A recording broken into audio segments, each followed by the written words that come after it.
샬롬. 여러분 평안하셨습니까? 저는 오늘 마태복음 7장 15절에서 20절까지의 말씀을 본문으로 그 열매로 그들을 알지니라는 제목으로 말씀드리려고 합니다. 거짓 선지자들을 삼가라. 양의 옷을 입고 너희에게 나아오나 속에는 노략질하는 일이라. 그 열매로 그들을 알지니 가시나무에서 포도를 또는 엉겅퀴에서 무화과를 따겠느냐. 이와 같이 좋은 나무마다 아름다운 열매를 맺고 못된 나무가 나쁜 열매를 맺나니 좋은 나무가 나쁜 열매를 맺을 수 없고 못된 나무가 아름다운 열매를 맺을 수 없느니라. 아름다운 열매를 맺지 아니하는 나무마다 찍혀 불에 던지우니라. 이러므로 그 열매로 그들을 알리라. 아멘.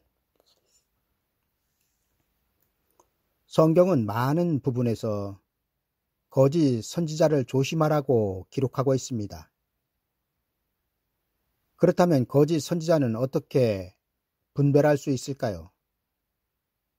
거짓 선지자는 어느 시대에나 있어 왔지만 특히나 성경은 말세를 만난 성도들에게 거짓 선지자를 조심하라고 경고하고 있습니다.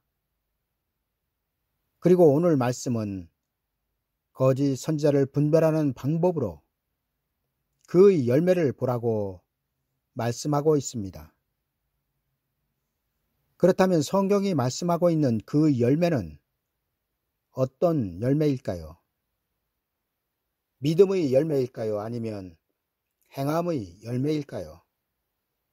그것도 아니면 그의 삶에 대한 열매일까요? 어떤 이들은 그의 삶이 개차반인데 믿기만 한다고 구원을 받느냐 말합니다. 이런 말을 하는 사람의 의도는 믿음에 따라 삶도 깨끗해야 한다는 뜻일 것입니다.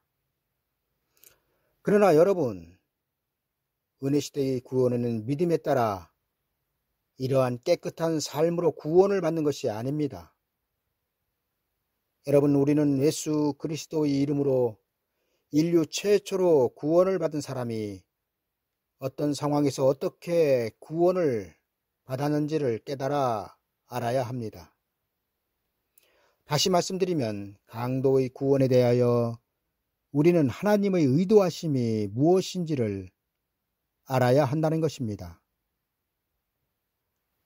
오늘 저는 인류 최초로 구원받은 강도와 예수 그리스도의 재림의 때 구원받을 성도들의 구원에 대하여 살펴보므로 오늘 말씀에서 기록하고 있는 열매에 대하여 알아보도록 하겠습니다. 첫 번째로 천국복음의 열매입니다. 여러분들은 천국복음이 어떤 복음인지를 아주 잘 아실 것입니다. 천국복음은 예수 그리스도의 초림 앞에 가장 먼저 유대인들에게 전파된 복음이며 이 복음을 가장 먼저 전파한 사람은 세례 요한이었습니다. 그리고 천국복음의 핵심은 십자가에 달려 인류의 죄를 대속하신 예수 그리스도를 회개하고 믿기만 하면 그 육체는 죽어도 그 영혼은 영생을 받는다는 것이 핵심입니다. 세례 요한은 예수 그리스도를 증거하여 나보다 능력 많으신 이가 내 뒤에 오시나니 나는 굽혀 그의 신들매를 풀기도 감당치 못하겠노라 말하였습니다.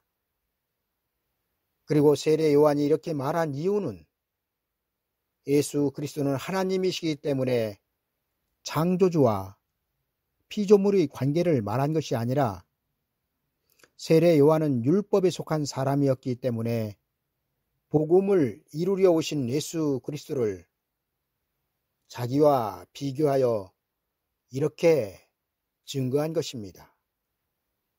여러분, 율법과 복음을 비교하자면 율법은 천국 복음의 신들매를 풀기도 감당하지 못합니다. 또한 어느 날 예수님은 세례 요한에게 세례를 받으러 요단강에 나타나셨습니다. 이를 본 세례 요한이 말려 가로되 내가 당신에게 세례를 받아야 할 터인데 당신이 내게로 오시나이까 말합니다. 우리가 이치적으로 생각할 때 세례 요한이 예수님한테 세례를 받아야 정상인데 예수님은 오히려 세례 요한에게 세례를 받으시면서 우리가 이와 같이 하여 모든 의를 이루는 것이 합당하니라 하신대 이에 요한이 허락하는지라. 여러분, 이 말씀 또한 복음을 이루기 위해서는 반드시 율법이 있어야 하며 또한 율법의 의가 복음의 선을 이룬다는 것입니다. 여러분, 율법의 완성은 천국 복음입니다. 그리고 하나님은 이 천국 복음을 예수 그리스도의 초림 앞에서 세례 요한에게 전하게 하셨습니다. 그러나 당시 유대인들은 천국 복음을 받아들이지 못하였습니다. 그리고 그 이유는 저들은 말씀에 깨어있지 못하였기 때문이었습니다. 성경은 많은 선지자들의 예언을 통하여 하나님께서 사람의 몸으로 오실 것을 기록하게 하셨습니다. 그러나 예수 그리스도의 초림 당시 제사장들은 성경에 기록된 예언의 말씀에 관심이 없었습니다. 그리고 이는 예수 그리스도의 재림 때에도 동일하게 일어날 일들입니다. 여러분, 하나님은 독생자 예수 그리스도의 십자가로 이루신 복음을 세상에 주셨습니다. 그리고 이 시대를 성경은 하나님의 은혜의 때라고 증거하고 있습니다. 여러분, 은혜 시대는 회개하고 예수 그리스도를 믿기만 하면 그 누구든지 구원받는 시대를 말합니다. 그리고 이를 하나님은 인류 최초로 구원을 받은 강도의 구원을 통하여 온 인류에게 보여주시고 계십니다. 그러나 하나님의 구원의 계획은 강도의 구원으로 끝나는 것이 아닙니다. 왜냐하면 강도의 구원은 낙원으로 가는 구원이며 부활해야 천국으로 가는 복음이기 때문입니다. 여러분, 율법의 구원의 장소는 어디였습니까? 이에 대하여 성경은 누가복음 16장에서 율법의 구원의 장소를 아브라함의 품으로 기록하고 있습니다. 그렇다면 천국 복음의 구원의 장소는 어디입니까? 이에 대하여 성경은 누가복음 23장 43절에서 낙원이라고 기록하고 있습니다. 두 번째로 영원한 복음의 열매입니다. 영원한 복음이 전파되는 시대를 성경은 교회의 환란의 때라고 증거하고 있습니다. 여러분, 영원한 복음이 전파되기 전 하나님은 반드시 천국 복음을 이 세상에서 거두실 것입니다. 왜냐하면 영원한 복음은 천국 복음처럼 세상에 주신 복음이 아니며 구원의 장소가 다르기 때문입니다. 여러분, 초림의 길 앞에서 세례 요한은 율법이 있었는데도 천국 복음을 전파하였습니다. 따라서 세례 요한의 천국 복음이 전파되면서 율법의 사명은 끝났다고 봐야 합니다. 왜냐하면 하나님은 제사장들이 있는데도 그들과 별도로 세례 요한을 세우셨으며 세례 요한을 통하여 예수 그리스도를 증거하고 있기 때문입니다.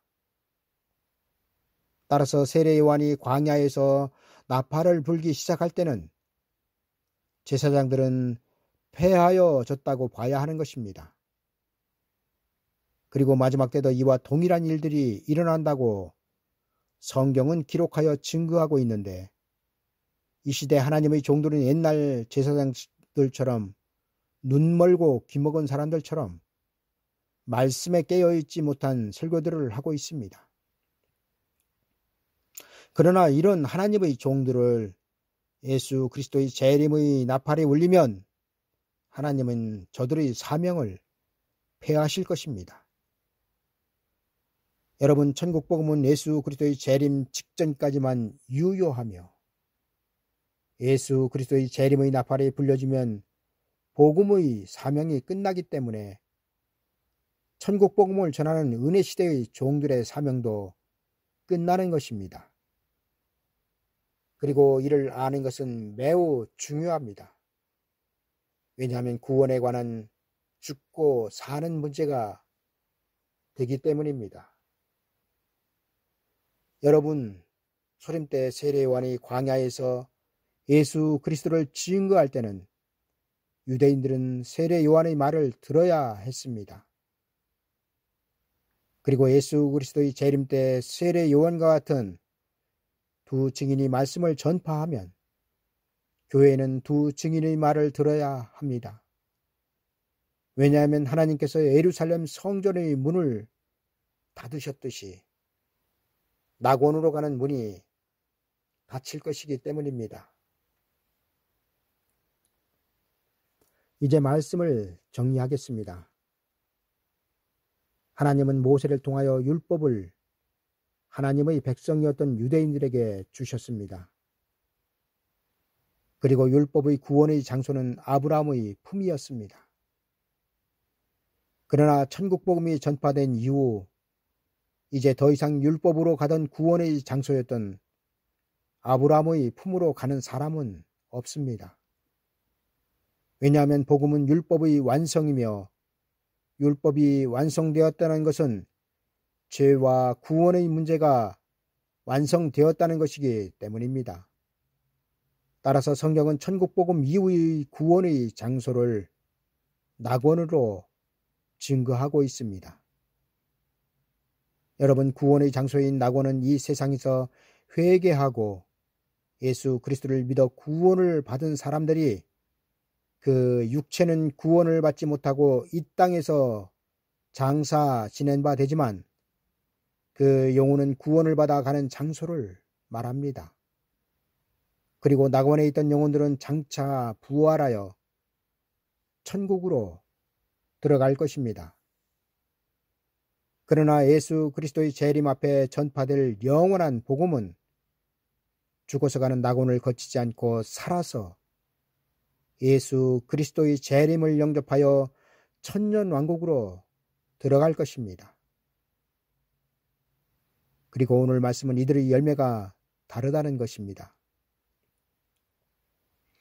여러분, 율법의 열매는 아브라함의 품이었으며 그 대상은 유대인들이었습니다. 그러나 천국 복음의 열매는 낙원이었습니다. 그리고 그 대상은 세상의 모든 죄인들이었습니다. 그리고 장차 전파될 영원한 복음의 열매는 천년 왕국이 될 것입니다. 여러분, 이것을 알지 못하면 거짓 선지자가 되며 비진리를 전하게 되는 것입니다. 예를 들어 세례 요한이 광야에서 복음을 전하고 있는데 성전에서 제사를 드리면 그 제사가 온전히 상달되는 제사이겠으며 선지자들은 거짓 선지자가 되는 것입니다.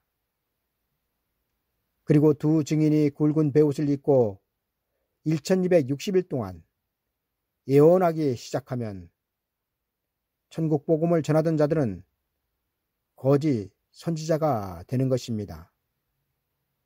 여러분, 거짓 선지자의 열매로는 구원을 받지 못합니다. 왜냐하면 저들이 전파하는 것은 구원의 능력을 상실하였기 때문입니다. 여러분, 하나님께서 세상에 베푸신 천국 복음이 전파되는 동안에는 하나님의 심판이 오지 않습니다. 그러나 세상에 베푸신 하나님의 은혜의 복음인 천국 복음이 거두어지고 두 증인이 영원한 복음을 전파하면 이 땅의 교회는 심판기로 들어가는 것입니다. 그리고 이때 구원에 이르기 위해서는 반드시 두 증인의 예언의 소리를 들어야 합니다. 왜냐하면 두 증인의 전파만이 천년왕국으로 들어가는 열매를 맺기 때문입니다. 여러분, 예수 그리스도께서 오셔서 성전도 제사도 제사장도 폐하셨습니다. 그리고 그 증거로 하나님은 광야에 세례 요한을 세우셨습니다. 장차 예수 그리스도께서 재림을 하실 때에는 은혜 시대에 세워진 교회는 폐하여질 것입니다. 그리고 천국 복음은 거두어질 것입니다. 왜냐하면 하나님은 지금 현재의 목사들 외에 복음을 전할 두 증인을 세례 요한처럼 별도로 세우실 것이기 때문입니다. 감사합니다.